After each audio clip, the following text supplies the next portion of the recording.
sa ráta vplyv človeka na habitat, hniezdenie a denzitu po 25 rokoch.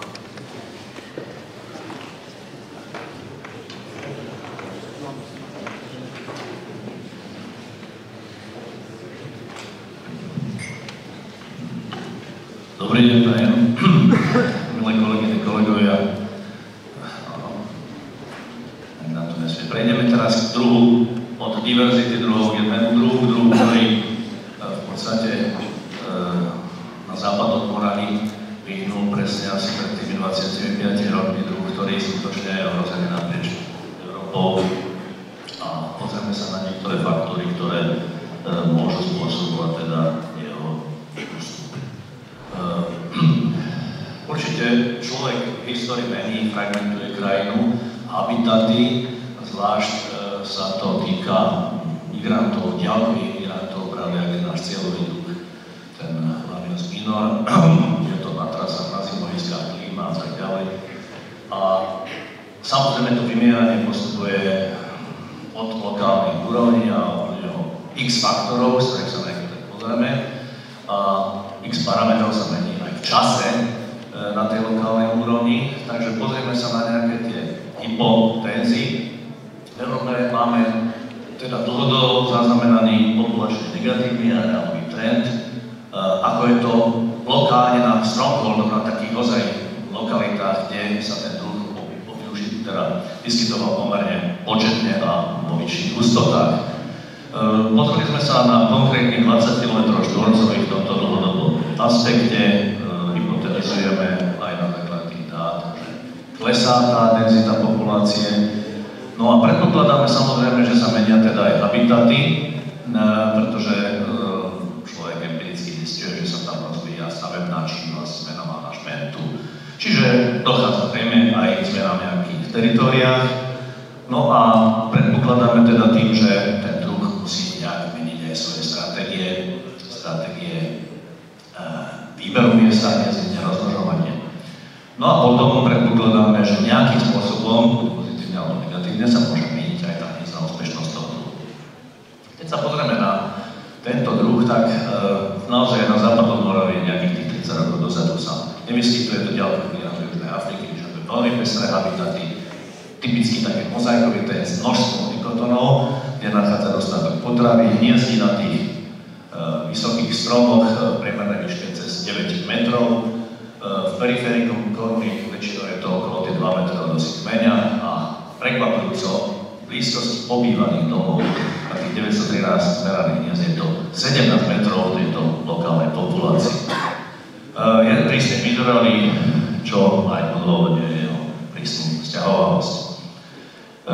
Ak sa pozrieme na areál zo začiatku toho 20. storočia, tak zabral v podstate celú západnú Európu, včítanie celého Španielska. A my sme sa pozreli teda na nejakú genetickú diverzitu na 5 územiach, Španielsku, na Slovensku, Maďarsku, Gruzínsku a Kazachstane. A zistili sme teda, že naozaj je to nejaký silný potolek, dneska už v podstate tá španielská populácia neexistuje. A tieto dáta nám ukázali teda, že v Španielsku máme ten index genetickej diverzity najnižší 0,68, kde už v podstate druh je veľmi silne ohrozený.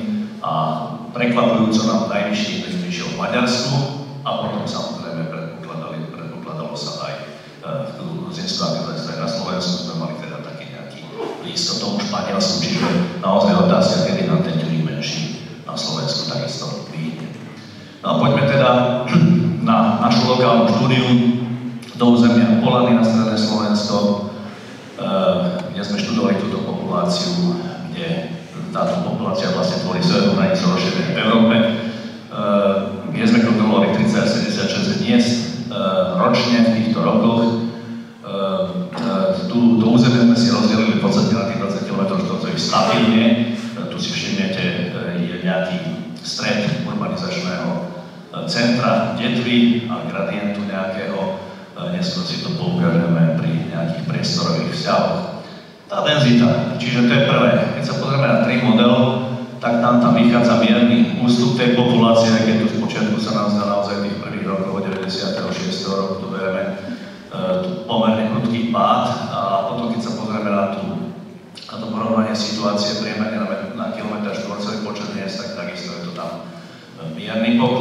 nie je to až tak dramatické, ako to vyzerá z tohto grafu konkrétnych dát v čase.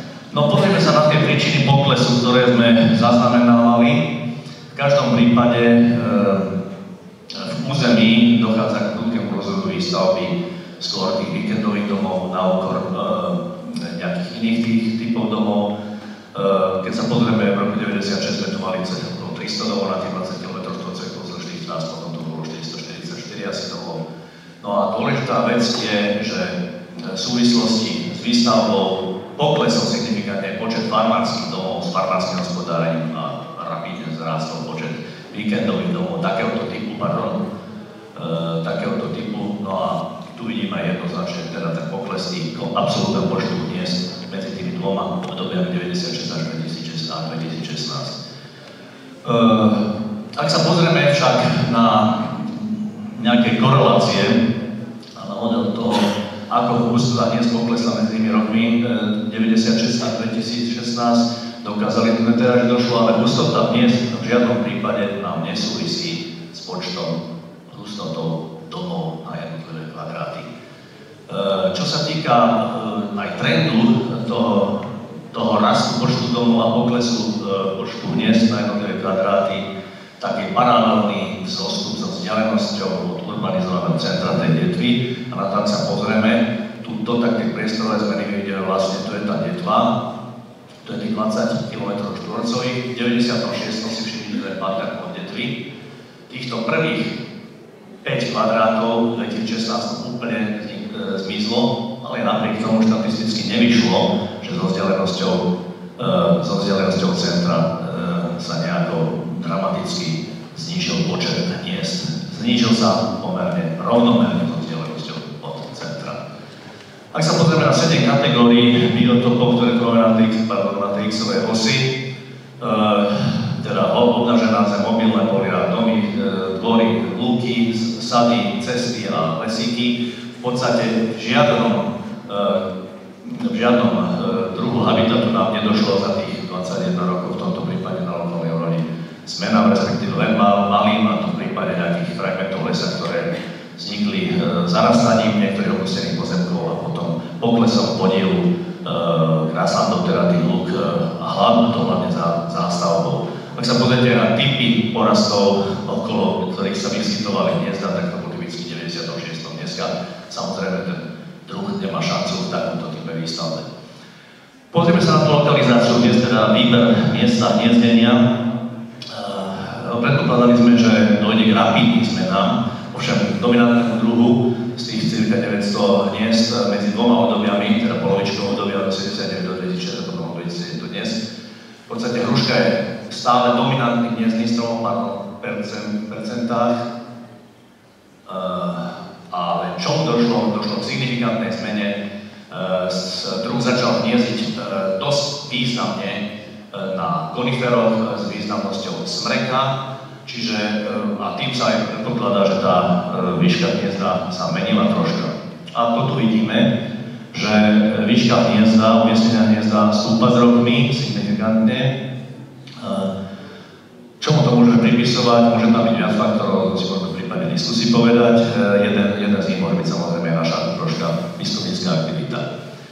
Čo sa týka, očakávali sme, že tým, že narastie hustota domov, že sa priblížia tie hniezda k domom, avšak tomu nedošlo, je tam absolútne nesignifikantná závislosť. Je to približne rovnako, okolo do tých 20 metrov sa vyskytujú vždycky tie hniezda okolo nejakej tej usadlosti od najbližšieho obývaného domu. Čiže za to obdobie sledované nedošlo k zmenám vzdialenosti hniezda od najbližšieho domu. Čo sa týka tej hniezdnej úspešnosti, tu sme v podstate očakávali, že pravdepodobne to bude ovplyvňovať tú variabilitu hniezdnej úspešnosti rôzne iné faktory, ako lokálna klíma, počasie, ponuka potravy. No a zistili sme teda, že samozrejme nedochádza k nejakej zmene počtu znášok, teda počtu vajec, počtu vyletených mláďat a celkovej hniezdnej úspešnosti u tohto druhu.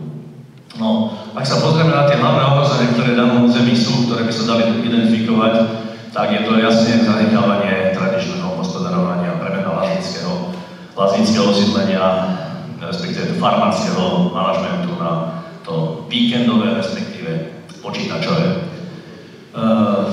Takým konkrétnym prípadom, v čom môžu robiť zmeny, je, že sa veľmi nebezpečne vypilujú hniezdne stromy, ruší sa kosenie, pasenie, postreky pesticídmi nerobia sa teda tak, ako sa robí na nížine, ale tiež sa zvyšuje percento likvidácie teda tej potravy.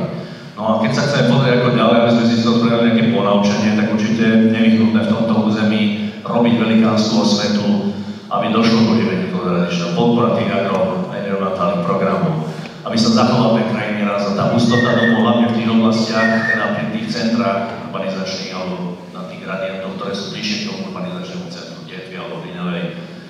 No a samozrejme taká totálne lokálna úroveň, ochrana tých hniezdnych stromov, ktoré nám vypilujú miestni farmári hodne a automatická výsadba náhrada nových tých stromov. Takže ďakujem svojim kolegom z Ústavu za dlhodobú pomoc, snadne radšej na pár fotografií pekných, mnohým určite obyvateľom Polej, ktorí majú obrovské množstvo informácií o tých vtákoch, grantom a vám všetkým za pozornosť. Ďakujem.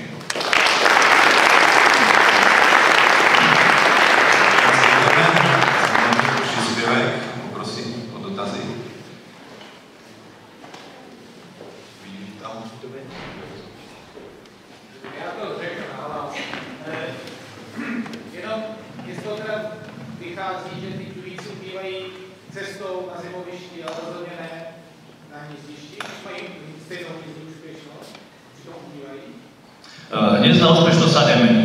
Počet vajec je stále rovnaká. Samozrejme, ubúda tá početnosť druhov na tej lokálnej úrovni. Keď sme mali v 90. rokoch tých 70 hniezd na tých 20 km štvorcových, dneska máme asi 35, čiže je to viac ako o polovicu. A príčiny na lokálnej úrovni môžeme pripisovať teda tejto vzájomnej činnosti. Čo je na trasách, to my nedokážeme teraz hodnotiť. Samozrejme, to je to ťažko merateľné, či sa tam bojuje, či sa tam lovia tie vtáky, ako viete v Mediteráne, alebo čomu tam môže prichádzať. Samozrejme, tieto nadlokálne príčiny vymierania druhov, tie budeme musieť zrejme nejako spoločnými silami na medzinárodnej úrovni študovať. Ale na lokálne je to veľmi dôležité, pretože prakticky vymieranie začína skutočne na tých lokálnych hniezdiskách pri tých jednotlivých migrantoch. Další dotazy?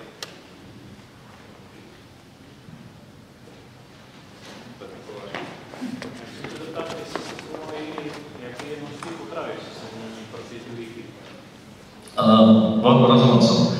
Mali sme, tá štúdia existuje, samozrejme, že to množstvo potravín kolíše, podobne ako kolíše tá hniezdna úspešnosť toho druhu v súvislosti s momentálnym rokom. Sú tam, my sme robili vplyv napríklad chrústich rokov, viete, že sú tam každé 3 roky. Tie majú určitý dopad na napríklad počet vajec, počet mláďat. Niekedy tá malformácia, že aj počet mláďat v tých výborných rokoch potravne je počet vajec vyššia, ale počet mláďat naopak neočakávane nižšia. Takže tam tá potrava bola robená v dlhodobom období, vyzerá, že sa nejakým spôsobom na tých teritóriách, kde tie druhy stále hniezdy, ktoré teda nemení. Ovšem, jak sme ukázali tie priestorové vzťahy, tie druhy zmizli z určitých lokalít od toho urbanizačného gradientu ďalej, kde ten tlak, tie výstavby a samozrejme strata diverzity tej rastlinnej pokrývky, tých pergrantov tej otvorenej pôdy ďaleko nižšia.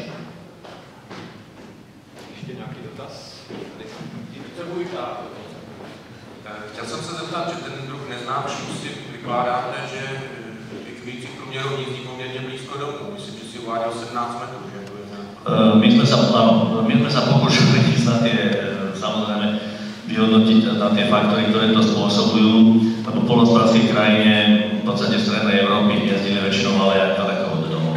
Na topolových alejách, poľnohospodárskych pozemkov, Podunajskej nížine, na Južnej Morave. To bolo väčšinou veľmi ďaleko. Toto je územie, ktorým zrejme evolučne sa prispôsobili tomu farmárskému štýlu života, kde bolo dostatok, to je jediný, tej zveriny, kde okolo domu je vykosená, je tá ponuka tej hmyze potreby ďaleko vyššia, ponuka stavebného materiálu na hniezdo ďaleko vyššia, ochrana proti predátorom hniezdnym. Troška problematická, tam by nehali zavesené otázniky, pretože proti hniezdnym predátorom, to znamená strakám, korvidom, je vyššia, lebo si chránia vlastné kurence, ale naopak prinesú si tam hlavne tie víkendové teraz kočky, maznáčkov všelijakých, ktoré nám občas robia v tomto probléme, niektoré kočky dokážu teda vyliezť na malých poloch. Takže asi tak. Díky.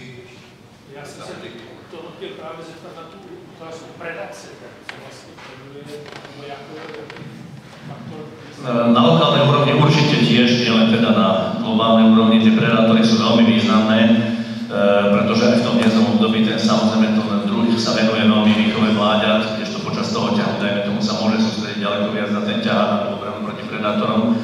V čase to nemáme zaznamenané, robili sme asi 5 rokov pri predátorov, korvidov konkrétne aj podiel mačiek, čo znamená, to znamená na kamerách alebo na nejakých stopách pri hniezde.